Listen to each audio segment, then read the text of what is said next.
ಸ್ನೇಹಿತರೆ, ನಿಜಗಲ್ ಬೆಟ್ಟದಲ್ಲಿ ಒಂದು ಪುರಾತನ ಲಕ್ಷ್ಮೀ ನರಸಿಂಹಸ್ವಾಮಿ ದೇಗುಲ ಸ್ವಚ್ಛತೆ ಮಾಡಕ್ ಬಂದಾಗ ನಮಗೆ ಒಂದು ಗುಪ್ತವಾದ ಸ್ಥಳ ಕಾಣಿಸ್ತು. ಅದೇ ರೀತಿ ಇತ್ತೀಚಿನ ದಿನಗಳಲ್ಲಿ ಧನಂಜಯ ನಾಗಸಾಧುಗಳು ಅಗೋರಿಗಳು ಇಲ್ಲಿ ಬಂದಿದ್ರಂತೆ.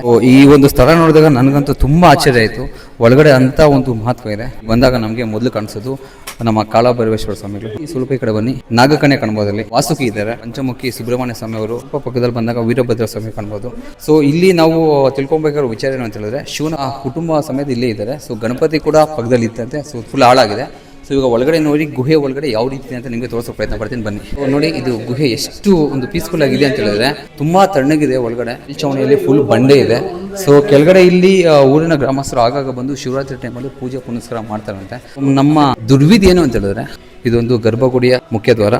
ಒಳಗಡೆ ಹೋದಾಗ ನಮಗೆ ಇಲ್ಲಿ ಪಾಣಿಪೀಠ ನೋಡ್ಬೋದು ಎಷ್ಟು ಅದ್ಭುತವಾಗಿದೆ ಅಂತ. ನನಗೆ ಸ್ಥಳೀಯರು ಕೊಟ್ಟ ಮಾಹಿತಿ ಪ್ರಕಾರ ಇಲ್ಲಿ ಸುಮಾರು 11 ಅಡಿ ಶಿವನ ಲಿಂಗ ಇದೆ ಅಂತೆ.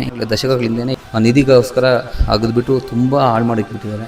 ನಿಜಗಲ್ ಬೆಟ್ಟಕ್ಕೆ ಬರ್ತಾರೆ, ಅಲ್ಲಿ ಮೇಲೆ ಹೋಗ್ತಾರೆ, ಟ್ರೆಕ್ಕಿಂಗ್ ಮುಗಿಸ್ಕೊಂತಾರೆ, ಹಂಗೆ ಮನೆಗೆ ಹೋಗ್ತಾರೆ. ಇಲ್ಲಿ ನಮ್ಮ ಆಧ್ಯಾತ್ಮಿಕತೆಗೆ ಸಂಬಂಧಪಟ್ಟಿರುವಂಥ ತುಂಬಾ ಅದ್ಭುತವಾದ ಸ್ಥಳಗಳಿದೆ. ಬಟ್ ಯಾರು ಇದನ್ನು ನೋಡ್ತಿಲ್ಲ. ಸ್ವಲ್ಪ ಮುಂದೆ ಬಂದಾಗ ನಮಗೆ ಮುಂದೆಗೆ ಸೊ ಈ ಗುಹೆ, ಸೊ ಸ್ಥಳೀಯರು ಹೇಳೋ ಪ್ರಕಾರ ಇಲ್ಲಿ ಕೋಳಿ ಬಿಟ್ಟರೆ, ಸೊ ಈ ಒಂದು ಗುಹೆಯಲ್ಲಿ ಕೋಳಿ ಬಿಟ್ಟಾಗ ನಿಜಗಲ್ ಹಳ್ಳಿಯಲ್ಲಿ ಒಂದು ಕೋಳಿ ಬಂದು ಎದ್ದೇಳುತ್ತಂತೆ. ಆ ಒಂದು ಸ್ಥಳೀಯರ ಒಂದು ನಂಬಿಕೆ. ತುಂಬ ತಣ್ಣಗಿದೆ. ಆಲ್ಮೋಸ್ಟ್ ತುಂಬ ಇಲ್ಲಿನ ಒಂದು 20 ಫೀಟ್ ದಾರಿ ಕಾಣಿಸ್ತಿದೆ ನನಗೆ ಲೈಟ್ ಬೆಳಕಿಗೆ. ಒಂದು ಪರಿಸ್ಥಿತಿ. ನಮ್ಮ ಆಧ್ಯಾತ್ಮಿಕತೆಗೆ ಬೆಲೆ ಕೊಡೋರೇ ಯಾರೂ ಇಲ್ಲ. ಇತ್ತೀಚಿನ ದಿನಗಳಲ್ಲಿ ನೋಡಬಹುದು ಈ ಪಾಣಿಪೀಠ ಎಷ್ಟು ಅದ್ಭುತವಾಗಿದೆ ಅಂತ.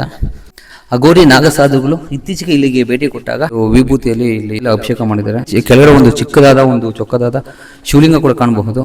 ತುಂಬಾ ಅದ್ಭುತವಾಗಿದೆ. ವರ್ಷಕ್ಕೊಂದ್ಸಲಿ ಸ್ಥಳೀಯರು ಬಂದು ಇಲ್ಲಿ ಶಿವರಾತ್ರಿ ಟೈಮಲ್ಲಿ ಪೂಜೆ ಪುನಸ್ಕಾರ ಮಾಡ್ತಾರಂತೆ. ದಯವಿಟ್ಟು ಯಾರಾದರೂ ಇಲ್ಲಿ ಬಂದಾಗ ಈ ದೇವಸ್ಥಾನವನ್ನು ವಿಸಿಟ್ ಮಾಡಿ. ಅದೇ ರೀತಿ ಎಷ್ಟೇ ಕಷ್ಟ ಆದರೂ ಇದನ್ನು ಜೀವನದಲ್ಲಿ ಮಾಡೋದಕ್ಕೆ ಪ್ರಯತ್ನ ಪಡಿ. ನಿಮ್ಮೆಲ್ಲರ ಒಂದು ಪ್ರೋತ್ಸಾಹ ಇದ್ದಾಗ ನಾವು ಖಂಡಿತ ನಮ್ಮ ತಂಡದ ಸಮೇತ ಬಂದು ಇದಕ್ಕೂ ಒಂದು ದಾರಿ ನೋಡುವ ಪ್ರಯತ್ನ ಪಡ್ತೀವಿ. ನೋಡ್ಬೋದು ಎಷ್ಟು ವಿಶಾಲವಾಗಿದೆಯೋ. ಈ ಭಕ್ತಾದಿಗಳೆಲ್ಲ ಬಂದು ಕೂತ್ಕೊಂಡು ಧ್ಯಾನ ಭಜನೆ ಅವೆಲ್ಲ ಮಾಡ್ತಾರಂತೆ.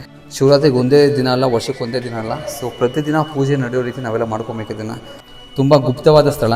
ಸೊ ಗುಪ್ತವಾದ ಸ್ಥಳ ಅಂತ ಬಂದಾಗ ಡೆಫಿನೆಟ್ಲಿ ಅಲ್ಲಿ ನಿಧಿಗಳು ಬಂದೇ ಬರ್ತಾರೆ. ಅಗ್ದು ಹಾಳು ಮಾಡಿದ್ದಾರೆ. ಅಟ್ಲೀಸ್ಟ್ ಮುಂದಿನ ದಿನಗಳಲ್ಲಿ ಯುವಜನತೆ ಮುಂದೆ ಬಂದು ಉಳಿಸ್ಕೊಳ್ಳೋದಕ್ಕೆ ಪ್ರಯತ್ನ ಪಡಬೇಕು. ಒಂದು ಎಂಟ್ರೆನ್ಸಲ್ಲಿ ಬಾಗಿಲು ಎಂಟ್ರೆನ್ಸಲ್ಲಿ ಒಂದು ವಾಸುಕಿ ಇದೆ.